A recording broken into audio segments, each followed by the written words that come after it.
Bishop TV umva ijuni sawa jere akabazo nari mfise none urya munsi aboza ibirenge imbere yaho muri rirya joro Yesu Kristo yoba yari yarararota gute kuvya ibintu vy'imburegwa kwa abanyafrika baraburegwa sana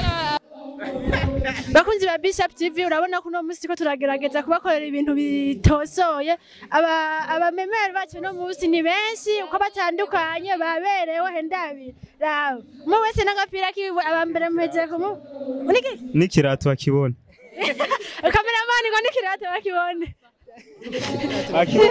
bakunzi ba Bishop TV ngo murabe n'ibirato vraiment bapendeje no munsi ibintu bisa neza cyane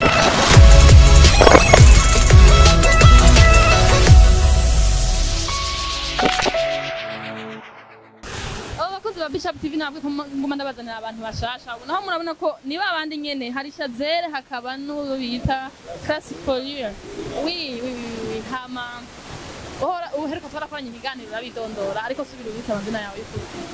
amazina yanje y'ukuri ni abavyeyi bampaye ni Sengiyumva Ibrahim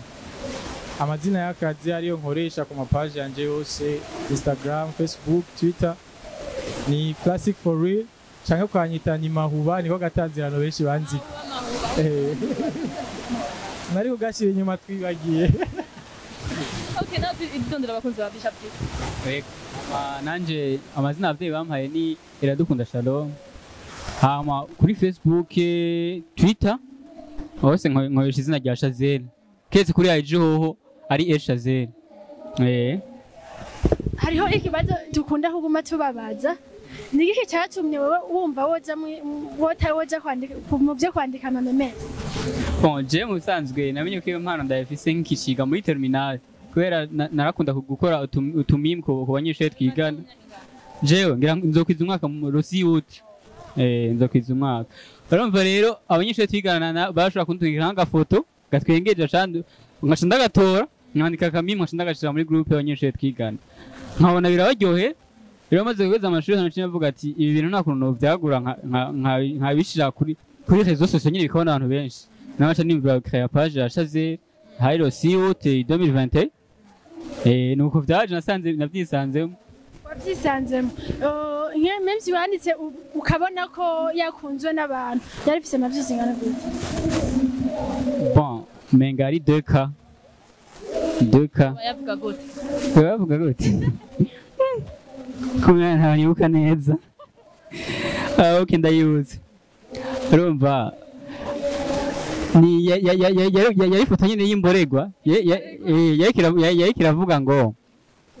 Jesse numva ngo Yesu yaza kuba ari oya ivuga ngo Yesu ntaye kwicwa n'umunyafrika kubera nta munyafrika yo kwica umuntu ashobora guhindura amazi umuvinyi pour dire ko baba ikunze ko bivuga ibyaye ahubwo bya bintu by'imburegwa kwa abanyafrika baraburegwa sana abanyafrika bakunda kuburegwa cyane bo tugarutse gato nakahe kunguko mumaze kubona kuva aho mutanguriye iyi mpano kugaragaza impano y'ubumemeur icambere cyo mwebwe ntimwari kuza ngaha atakunguko karimwe naka nakunguko turiko turabironka ibindi navyo rema turi team kandi turiko turabona ko turiko turaguka tumaze kuba umuryango nico ni kintu dushimira Imana kuba tumaze kuba umuryango ko hari benshi nitwari tuzinanye nako nakunguko ibindi navyo ni inoti turazi kakanoti twese dukora ibintu bwiya turondera amahera niko kunguko turiko turabona ko nubwo turonka duke umugabo abarundi ntibaratahura amamemes mu bisanzwe ariko umunsi bayatahuye neza nutwo hazoza nibirenze utwo duke turonka bon ndabatumire baza barabaha ama publicité mu kugira ngo mubandanye mutera imbere ibintu vy'ama publicité mu kugira ngo mudazi ko mubikora ko mukurirwa n'abantu benshi hama nababwiye murabona ko umunsi bashajije basa neza no umunsi wa rencontre nkuko bari babivuze nawe uraberewe narine okay murakoze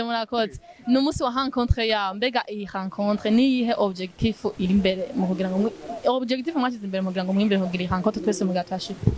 objectif ni icambere no guhura n'abadukunda abafana bacu icya kabiri no kugira twereka abantu ko ibintu dukora dushoboye gukoranya abantu ku bintu dukora bakaza bakatwitabira ngira namwe mwabibonye mbega kubera iki muri abantu duze nk'abatumwa ba Yesu ico kibazo numva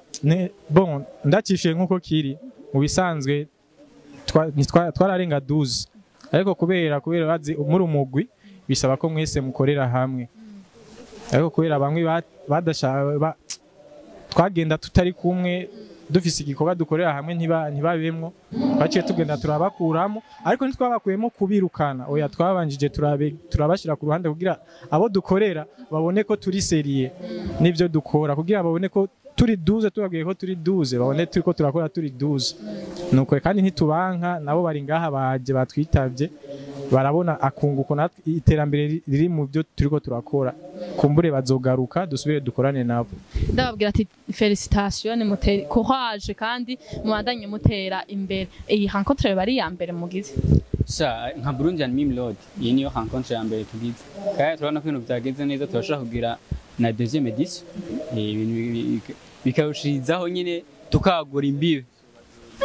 deuxième édition kawaida ubu nyine kugira ngo niko nyine batari batuzi deuxième édition kandi hazaza n'abastars vraiment tuzokuyaranje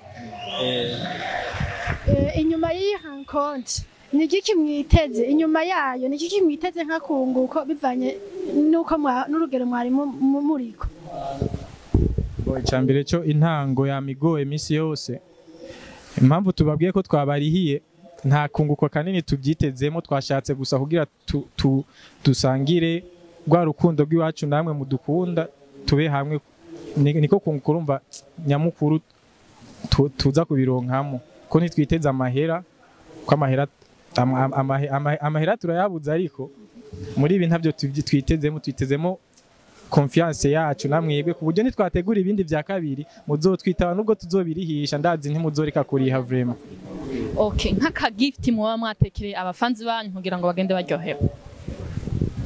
Aka gift shantuka ndabaza nta gift yo isumba kutubona kubera mwaramukunda kwinyegeza ni bakifuruma berekana kuri page basi gendo batwengeje jewe bari kibazo mwamubajije je ntacyo mwambajije ariko nashaka nanje rero ndakibajije cye nongira ndakishure mwamubajije ati ngo niyahe meme wakoze igatwenza abantu je meme nakoze igatwenza abantu yakwijije wisa persone nibo bayigize like iyo meme yavuga ati umunsi umwe nagiye kugura ku ibotike agakingirizo ku muhungu ari aho mu quartier yitwa Claude mu Kirundi acambwira ngo bwaheze hama mama agiye kugura yo ubufu acamubwira ati umubwire wa muhungu wawe bwa bukingirizo bwabonetse ewe yariyo yaragufukuye yarakumeneye ibanga. Okay, tugerageza kugira ngo mubandanye muja mu birori byanyu none ko ibintu bisa neza. Niki musaba abakunzi ba Bishop TV kugira ngo babandanye babatera intege? Bon, ndibaza nta kintu cyo gisumba kugira sabone kwanga ivyo murondera mwese. Nyene babwira aho bagusanga baje kugira sabone. Kugira ngo bagire sabone kuri Bishop TV. Ni wawe page. Iwanje. Mugende kuri page ya Facebook mwandike CHAZEL. Hari umuntu yakeye indi page yitwa CHAZEL murabe neza. Iwanje iriko udupoint tu. Bereke neza. Agakuwa gatangura na gahere. Utu tubiri. CHAZEL. Niyo zo bari OG yindi ntabwigira. Kandi none cyaboneka ni nafise ababone benshi mugende mugire jeme muhandanye munkurikirana bandanye ndabahama memes ndabizi ko bakura ama stress hama cyo mongera muje kuri YouTube kumurondere Bishop TV mugire sabone muze murarama interview ameze neza nkaye. Bakunzi ba Bishop TV murabona yuko ibintu bisa neza no musi n'umunsi wabo n'umunsi banezerewe cyane utora ari akajambo kanyuma je numva nanje ndyohewe. Bona je ndaryohewe kubw'uyu munsi badukoranije kuko ni benshi batari babaza ariko twagerageje kubabereka. Mubandanye rero mugira sabone nkuko twami tubivuga. Mubandanye mubatera intege hama abantu bakurikirana Bishop TV mubahereza ama publicité mubateze imbere kuko nta bundi buryo busumba ngaho mugira ngo babandanye batera imbere mu mpano zabo bashike ku byo bipfuza dushigikirane matura bakunda ciao ciao.